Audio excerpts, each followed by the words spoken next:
भली भांति जानते हैं कि जम्मू कश्मीर के अंदर अलग अलग विभागों के अंदर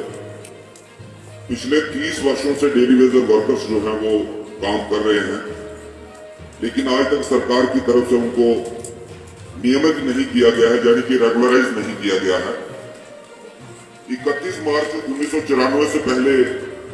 लगे हुए सभी अस्थायी कर्मचारियों को सरकार की तरफ से परमानेंट किया गया है,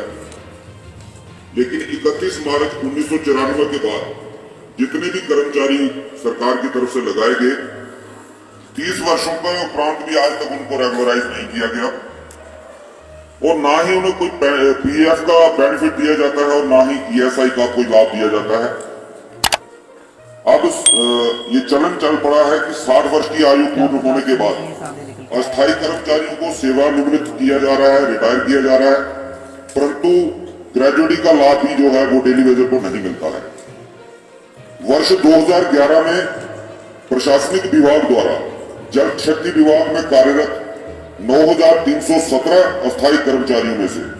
4905 कर्मचारियों को नियमित करने के लिए प्रमाणित किया और वित्त विभाग हर माह इन कर्मचारियों का वेतन भी जारी करता रहा, लेकिन विभाग की तरफ से वो वेतन जो था वो अन्य कर्मचारियों में बांट दिया जाता था, जिस कारण से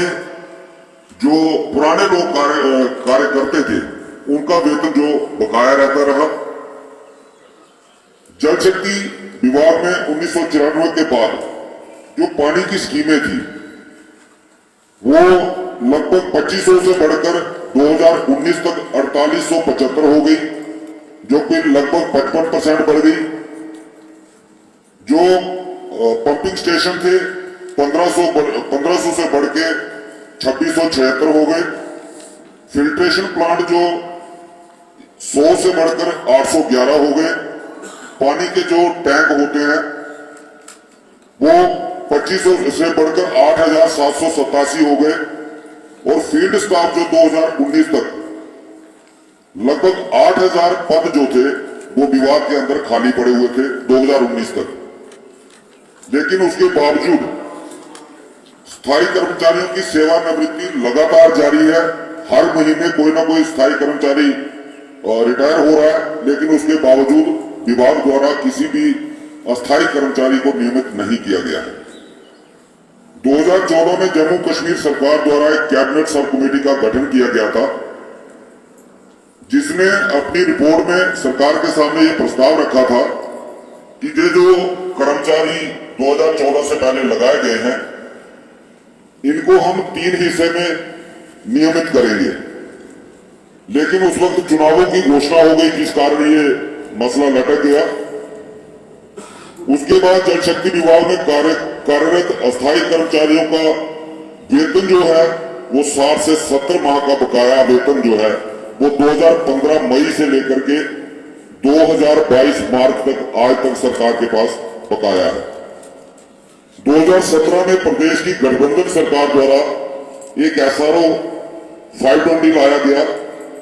जिसके तहत कुछ विभागों के अंदर सरकार द्वारा 578 लोगों को नियमित किया गया, लेकिन जैसे ही यहां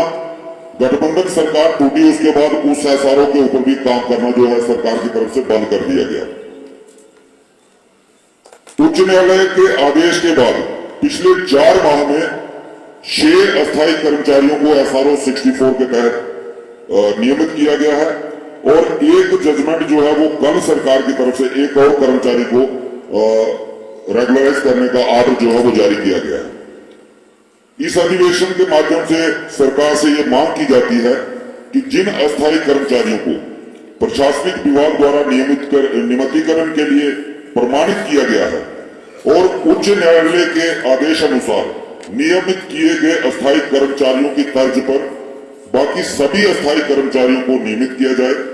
और जो कर्मचारी नियमितीकरण के दायरे में नहीं आते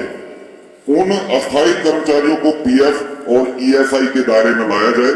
और जो अस्थायी कर्मचारी सेवानिवृत्त हो चुके हैं उन कर्मचारियों को ग्रेजुएटी का लाभ दिया जाए।